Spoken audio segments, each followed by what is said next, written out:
Today on Fresno State Focus, we'll see what students are doing to stay fit. Plus, we'll hear from a rape survivor and see how she's using her experience to help other victims. Hello and welcome to Fresno State Focus. I'm Tamara Hill. And I'm Megan Roop.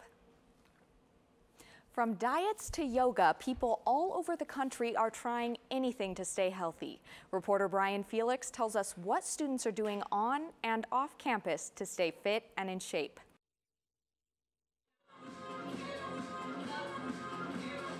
Students at Fresno State are trying all sorts of things in an effort to stay healthy.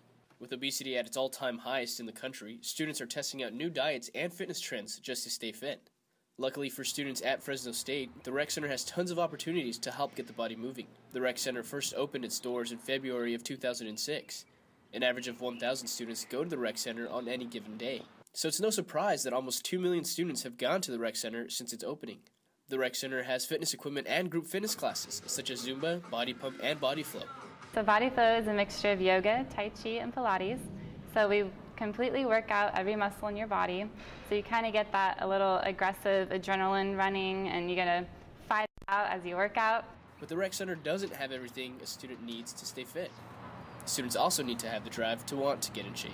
Rachel Kaufman is a fitness and promotions coordinator at the Rec Center, and she says that staying active is the most beneficial thing you can do for yourself. I mean, literally name something that could go wrong with you, and being in shape and eating healthy can probably at least alleviate it. Staying active is easy. All it takes is picking up a pair of running shoes and going for a walk. Most activities at the Student Rec Center are paid through tuition, so the only thing you'll be losing by working out is those extra pounds you gained your freshman year. Brian Felix, Fresno State Focus. FSR, gospel hit radio personality and now author Doc Lewis has a unique life story. He was born 4 months premature and weighed only 8 ounces. Doctors even claimed he was brain dead. Doc Lewis is here today to talk about his remarkable story and his new book, Let Me Tell You My Story. Thank you for joining us today, Doc. I'm certainly glad to be here, Mrs. Hill. It's a pleasure. Thank you so much. You're welcome. So tell me a little bit more about your book. My book is called Let Me Tell You My Story. I sat down with my mom about 4 years ago before she passed, and she gave me this information. And my book talks about the cerebral palsy, the 2 years that I spent in the hospital without going out as a child, the 8 surgeries that I had, the polio also in my left leg. Talks severely about going through that process, being in a wheelchair for 9 months, not able to do anything. And so it goes through that, and it helps kids all over America, children's hospitals all over America, and we are talking to kids about this book. Wow, that's awesome. So what made you want to share your story? My sister talked to me one day when we was, I think it was probably 10 years old. She said, look, I was really getting ready to commit suicide because of this fact. And she said, for this cause, you don't know you're in the world, and you need to tell your story to everybody. So we talked, and I said, well, people call you all kinds of names and all of that. That's what they called me, all kinds of rude names. So I begin to take that as a positive and say, well, let me tell you my story, and let me tell you the entails of what's going on with me and what happened. And that's how we're doing it. Wow, that's amazing. So what helped you get through all these obstacles that you faced? What helped me get through it is family, love. When I came home from school, special schools, braces I had to wear for all day, I guess 14 hours a day wearing braces on my left leg. So when I came home, I needed the love that from my brothers and sisters that I needed to go through this situation. Wow, that's awesome. Well, thank you for being you so here today much. with us. If you would like to read Doc Lewis's new book, Let Me Tell You My Story, it will be available within the next few months. Thank you for coming again, Doc Lewis. I am really so honored. appreciate Thank it. you so much. Thank you. Yes. Fresno movement to give resources to women who've been victimized is getting a little help from a martial arts studio. I spoke to the group's founder to learn more about the fight 8 brave women are waging against domestic violence. Cupcakes, glitter, and the color pink aren't something you usually see next to a title belt. But on Saturday, the color pink was all over Thrive MMA in Fresno. The women gathered as part of the Pinup Kitten Lorraine movement, which founder Lorraine Jones started after she was raped. With personal struggle, I didn't know that there was resources, and I didn't want to speak out, and I knew how it felt to be embarrassed and ashamed. Jones started the sisterhood to help victimized women get to resources during tough times. It's a tornado. Some people fight and struggle and they make it through. Some people don't, and I want to make sure that we catch those people that don't. Lorraine brought her positive sisterhood to Thrive MMA in Fresno to learn some self-defense moves and a little about their own strength in the process. I just want to be able to knock you out with my thumb. That's pretty much it. Erin Hawkins, a member of the sisterhood, says she wishes she had this training earlier in her life. To have known about something like this beforehand and just been able to protect myself, because you never know. I mean, it always comes from the people that you trust the most. The lesson was also personal for Thrive's head boxing coach, Brian Williams. I grew up as an abused child, a molested child. I went through so much. Williams has been boxing for more than 20 years and is also a police officer. Today, he uses his background and skills to teach women how to fight back. I've been through it. You know, you can work your way through it. I won't allow someone who victimized me make a determination what I do with my life or how my life goes. You are beautiful, you are worth it, you are amazing, and somebody out there loves you, and you have 8 women of the Positive Sisterhood that do love you and think you are worth it. For information on the Pinup Kitten Lorraine movement or future classes, email Lorraine Jones at pinupkittenlorraine@gmail.com. Downtown Fresno just got a little sweeter. Little Bean Cafe opened last February in the heart of Fulton Mall.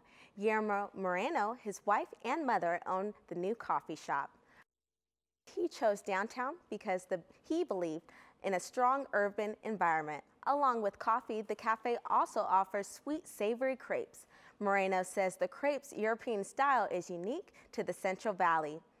But head barista Ryan Rhodes says the coffee shop is for more than just food and drinks.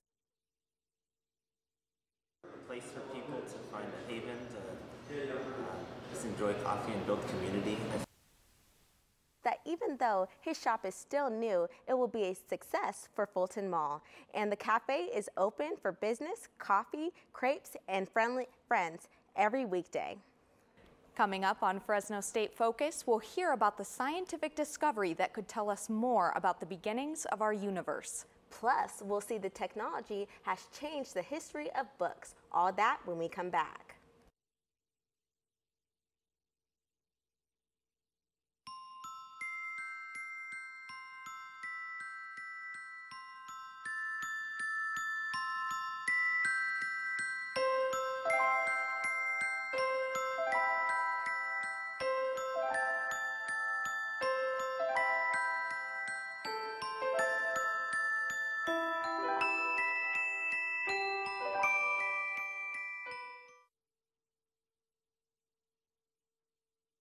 So you decided to go to Fresno State. Good for you.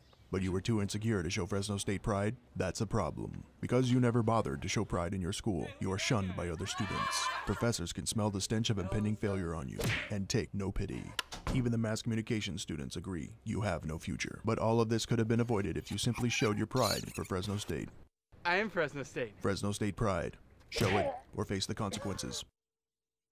A scientific breakthrough could show us more about the birth of our universe. Reporter Jeff Smith tells us more about the clues from the beginning of time. Scientists from Stanford University have discovered microwave evidence from the beginning of time, or at least pretty close to the beginning of time, less than 1/1,000,000th of a second after the large event known as the Big Bang. Professor of Physics Dr. Fred Ringwald says that if this evidence can hold up to scrutiny, this could be huge. In order to be considered scientific, in order to be considered science, any scientific idea has to make predictions that you can test by experiment. And this is it. This is the experimental confirmation of inflationary cosmology, of the inflationary cosmos. The theory for how the universe came to be was thought up over 30 years ago and was called inflation. Early universe, the universe was incredibly small, and that for some reason, right, it underwent what was called inflation. It basically increased in size by something like 10 to the 50, 10 to the 60 orders of magnitude. So in other words, it blew up. It blew up by 60 orders of magnitude in just fractions of a second. While the experiment to prove that the theory of inflation was true was done via satellite and from Antarctica, you don't need to be an astronaut or brave the cold to see the cosmos. For students at Fresno State who are interested in astronomy, you can come here to the Downing Planetarium and see everything the universe has to offer. From our solar system to a galaxy far, far away, there is now evidence of rapid expansion that could lead some scientists to a Nobel Prize. Jeff Smith, Fresno State Focus. Over the weekend, Fresno State's The Bucket restaurant was transformed into a hotspot for fashion, music, dance, and acting. Nigel Burton organized the event and is the founder of one of the lines it showcased. Burton says the show was an interesting experience in organizing and bringing everyone together. I planned it all by myself as far as, connecting people, finding the stylists, finding everything for it, and then connecting these people. And it was very interesting, but it was awesome. Just bring a diverse group of people together. Everybody's from Fresno State, or based out of Fresno, so it was really cool, like a huge Fresno connection. You can order from Just Be Dope at justbedopebigcartel.com or follow Burton on Instagram at justbedopelifestyle. One Fresno State graduate is representing her alma mater as part of Women's History Month. Reporter Juliana Gomez has more on the artist and her photography. In honor of Women's History Month, Arte Americas presents their Viva la Mujer exhibition. One featured photographer is a Fresno native and Fresno State alumna, Rosa Elena Alvarez. Although she did not start out as a photography major, she soon realized that's what she wanted to do. Once I took a film photography class, I knew that was it. Like, that's what I needed to do, because I felt very comfortable and there was a lot of passion going into it. Coming from a strict Mexican background, her parents do not approve of her artistic career. Rosa's favorite picture is one in which she is facing her parents dressed in black, symbolizing the black sheep of the family. It is titled, Will You Ever Be Pleased? Tony Carranza, Arte America's curator, picked Rosa Elena's work because it is easy for people to connect with. People can relate to feeling vulnerable. People can relate to not feeling beautiful. People can relate to, feelings of, inadequate. An artist reception for the photographer had many people lined up to hear her speak about her art. One fellow artist was touched by the emotion that came from Rosa's work. It's just about being human, and she has the courage to be vulnerable and to show a very human part of herself. The museum also hosts different events that go along with the theme of the exhibition. There's a lot of different workshops that we tie in so that people can come in and think about the exhibit in a different way. All of the events hosted by Arte Americas are free to the public. Viva la Mujer will run until Mother's Day. Rosa's word of advice to fellow art students is to have no regrets, move forward, and to create artwork that means something to you. Juliana Gomez, Fresno State Focus. Effective June 1st, Fresno State will have a new provost. Alumna Dr. Lynette Zalesny has been a faculty member for more than 20 years and is with us today to talk about her newest appointment on campus. Thank you for being here, Dr. Nice to be here, Megan. So first off, let's talk a little bit about what being provost means for you. Very good. I think most students really wonder what the word provost stands for. So it's the chief academic officer at the university. It's the person that actually is in second command, so it really is an important job. Real honor to work alongside President Castro as his second in command. And my job as the chief academic officer is to make sure that students have high quality education. I'm working constantly with our faculty, with our deans and leadership to make sure that, again, academic programs are excellent. Excellent. That's good to hear. Yes. I know we like that. And also, you already have been working with Dr. Castro. You are the head of his committee, his tablet committee. Can you tell us a little bit about how you're going to be implementing those ideas at Fresno State? Super exciting initiative. Thanks for asking me about that, Megan. The new initiative has been branded. It's called Discover with a lowercase e, Discovery at Fresno State.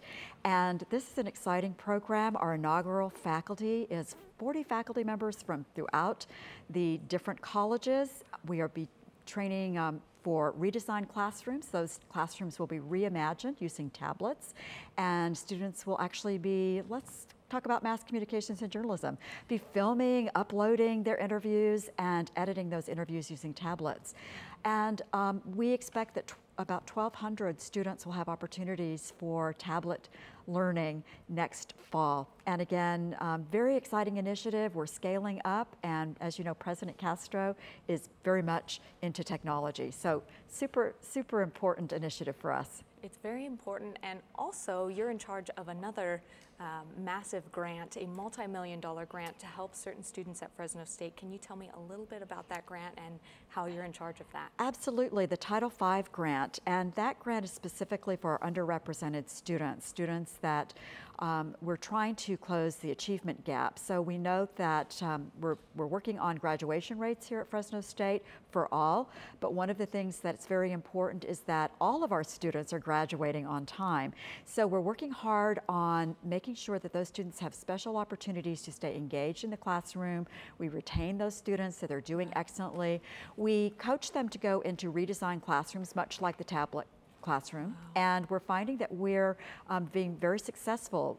We have about 1,000 students that go through that grant every year, and 30% of those students are underrepresented, and the gains have been very significant. Well, we wish you the best in all of your endeavors, Dr. Zalesny, and we hope to see you around on campus. Megan, thank you, and congratulations. Wonderful to be on the show. Thank you so much. We've been speaking with Fresno State's new provost, Dr. Lynette Zalesny. Thank you again for being here, Doctor. With graduation right around the corner, seniors are getting ready for the real world. Abigail Martin tells us how Career Services is helping students transition into a new phase of life. Free help. They're going to get paid somehow, and that's Fresno State students gathered at the University Business Center to learn about what to expect after graduation. The Career Services Office held the Life After College Conference to help students prepare for the next phase in their lives. Conference coordinator Nora Marmolejo explains what the conference provides. Graduating seniors, even our juniors, those students that are getting a little bit closer to graduation, with information as to what to expect, after college. What does the real world have for them, and how can they prepare for that? About a dozen presenters spoke on topics such as how to dress for job interviews, how to set goals for the future, and how to choose the right healthcare plan. Ryan D. Young from D. Young Properties was one of the presenters. So today we talked about a homeowner's buying power, as well as their credit score, how do they get a loan, and simply the purchase process and looking for a new home. The Life After College Conference is part of the Senior Experience Program coordinated by the Career Services Office. The program aims to help students successfully transition from college life to the work world. Student Edgar Tamayo learned about budgeting finances while attending a session with University Controller Anthony Forrester. I definitely enjoyed it. There was a lot of valuable information. The presenter was really good, and he knew what he was talking about and stuff like that. This encourages Marmolejo. It's definitely very rewarding. The Career Services Office will also host a networking mixer for students and professionals in the month of April. Abigail Martin, Fresno State Focus. The Henry Madden Library is playing host to a new display. Reporter Jody Parkinson takes us inside the Turning Pages exhibit and shows us how books and technology collide. Typewriters are a highlight in this space where technology and books collide. Visit the Explore and Discover wall to open doors to flip books, view Masters of Classic books, and more. Rio Vista Middle School student Erika Ramos says technology makes using books a whole lot easier. You can just carry the book wherever you want it to be. If you're on an airplane or in the car trying to study or something, you can just have it there. Turning Pages is an exhibit held at the Leon S. Peters Ellipse Gallery. The Arnie Nixon Center for the Study of Children's Literature puts on the exhibit. The center's curator, Jennifer Crow, says society's adopted technologies create content in books. So we have something on, the old telephones. There's a little poem in one of them that says, ring-a-ling-ling, the telephone is a novel thing, because it was back then, and this was printed in 1902. So it's Crow says the historical displays include the history of writing on papyrus and clay, printing by Gutenberg, and the library's oldest book. The center was inspired by the printing press and old technology. Displays like this printing press don't just sit behind the glass at the Turning Pages exhibit. The owner of it actually shows how it works. There's this stamp here that stamps onto paper, and it actually turns out like this. It's an interactive way to show the history of technology and its impact on books. Gallery docent Melissa Santoyo says technology offers students interactive tasks that make reading more fun. The pop-up books, like you can actually move in with your finger and then flip the pages, and then they also have activities that go with the book too. So that's really interesting. Another attention grabber was the elephant in the room, a piece called The Day of Celebration, made from 910 books. But nothing was as captivating as discovering these new technologies for the first time. Whoa.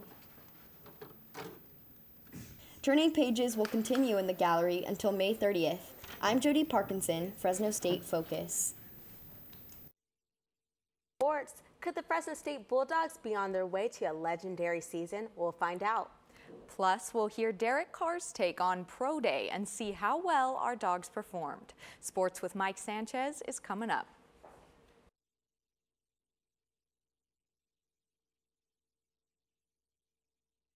I am Fresno State, and I'm going to show you why. Here's the beautiful and newly constructed Henry Madden Library, which has a massive collection. The Save Mart Center, which is our sports venue and one of the best attended in the entire country. We're absolute pioneers in the agricultural sciences, having led to the production of the first university winery and drawing in a diversity of students to achieve academic success over the past 100 years. And you know, I wish I had time to tell you about everything else, but in reality, I think you're just going to have to come see for yourself.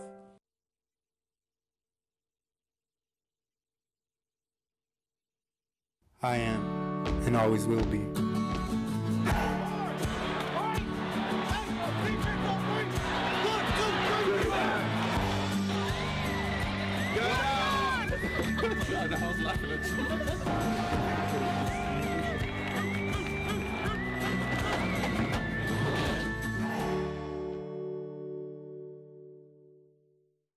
Welcome back to Fresno State Focus. Let's head over to Mike Sanchez for our sports update. Mike? Hi, I'm Mike Sanchez, and these are your sports for today. Fresno runners brought their A game this Sunday as they climbed to a finish line at the top of a 10-story building. Reporter Yoselin Gallardo tells us how runners were put to the test during Fresno's Urban Run.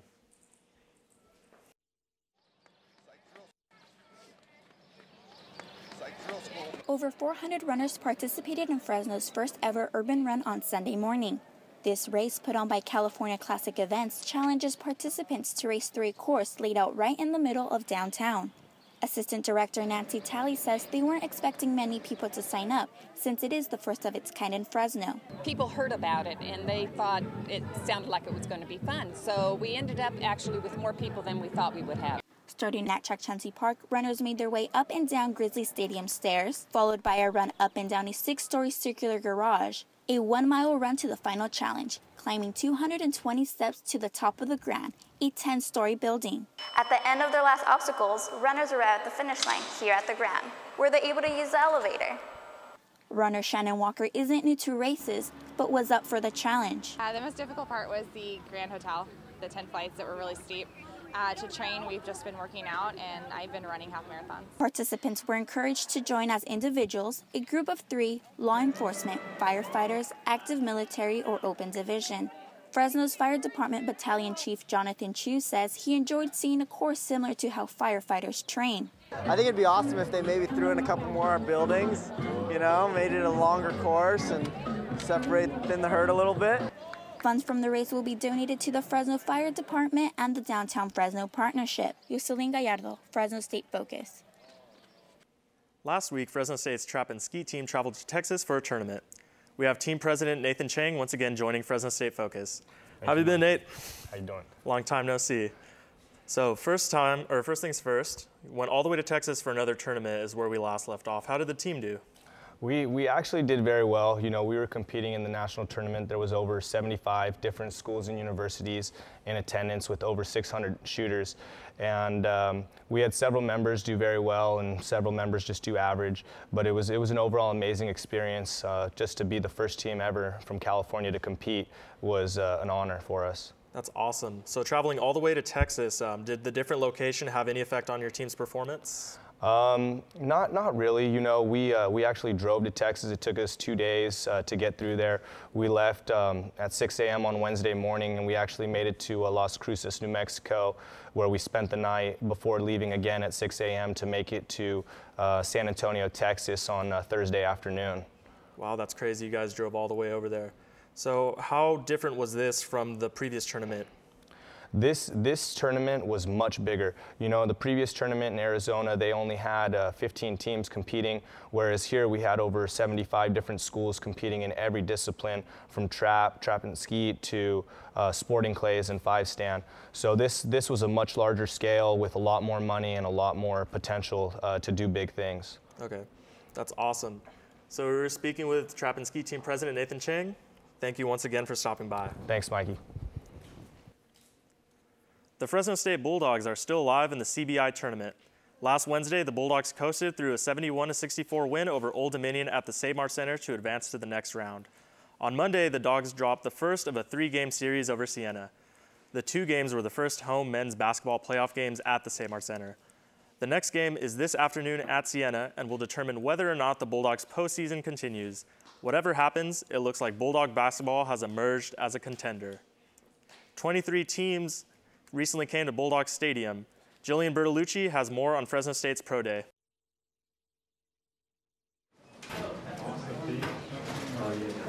23 National Football League teams recently came to Bulldog Stadium for Fresno State's Pro Day. Pro Day gives NFL hopefuls one last time to show their abilities in front of general managers, coaches, and scouts on their home field. The players were tested in multiple categories such as sprints, vertical jumps, bench press, throwing, and catching. Former Fresno State quarterback Derek Carr says he felt confident about the Bulldogs' performance. For us to come out here and execute at the high level that we did, 2 thumbs up, man. It was good. Although the NFL teams primarily came to Bulldog Stadium to watch Carr, Pro Day offered what Coach Tim DeRuyter called a ripple effect. Players such as wide receiver Davante Adams, Austin Wentworth, and L.J. Jones had the opportunity to be seen by scouts as well. Adams says he was happy to have this chance. And of course, with Derek here, you know you're going to have all the teams here, so that's just helping us out even more. But I mean, it's good. I'm glad that they recognize the talent we have here. David Carr, former NFL first overall pick quarterback of 2001 and former Bulldog, came to Pro Day to help his brother. David says although there is much speculation about where Derek will end up, he hopes he will go to the best possible team. He says Pro Day is only the beginning for Derek. What I'm getting ready for is Sundays, and in August and September, and then even later on. So that's our focus. Now all that's left for these players is to wait and hear their names called in the NFL draft starting May 8th. The current Bulldogs have already begun spring practice, and you can catch them right here at Bulldog Stadium on April 5th for the spring game. Jillian Bertolucci, Fresno State Focus. Fresno Fuego invited athletes from all over the Central Valley to an open tryout. Sports reporter Renee Santos caught up with the team to find out the expectations. Of silence at Chickchanzy Park as Fresno Fuego took over Timberwolf territory. The team hosted a 2-day open tryout at Clovis East in hopes of recruiting some of the top soccer athletes. Coaches are looking for positive attitude, first of all, good work ethic, and someone that can come in and make a difference. No specific positions, but definitely looking for good players and people that can come in and make an impact on the team. Divided into groups, soccer hopefuls showed off their dribbling, passing, and footwork technique. Only 2 athletes with the best technique and positive attitude will get the opportunity to train right here at Chickchanzy Park with the Fresno Fuego team. Looking to recruit 2 athletes, coaches and staff say anyone who has great potential could possibly change that number to 3 or more. We're trying to find the diamond in the rough. We have our pool of players at Fresno Fuego already, but we're giving the community an opportunity to come out, those people that we don't know about, maybe they're in the outskirts of town. We're giving them a chance to come out in front of the coaching staff to see if they have what it takes to be invited into the Fresno Fuego training camp. It's never easy to catch the attention of the staff in this type of environment unless you stand out and make a difference. And there's 3 or 4 guys right now after the first session that we're really looking at. But for these soccer athletes, they hope that one day they'll end up here. Renee Santos, Fresno State Focus Sports. Next week on Fresno State Focus, we'll take a look at the life-size drone model going up on campus. Plus, we'll see what students think about Fresno City Council's marijuana ban. Also, we'll see how the Fresno Grizzlies have been preparing for this upcoming season. Thank you for joining us. We'll see you next week.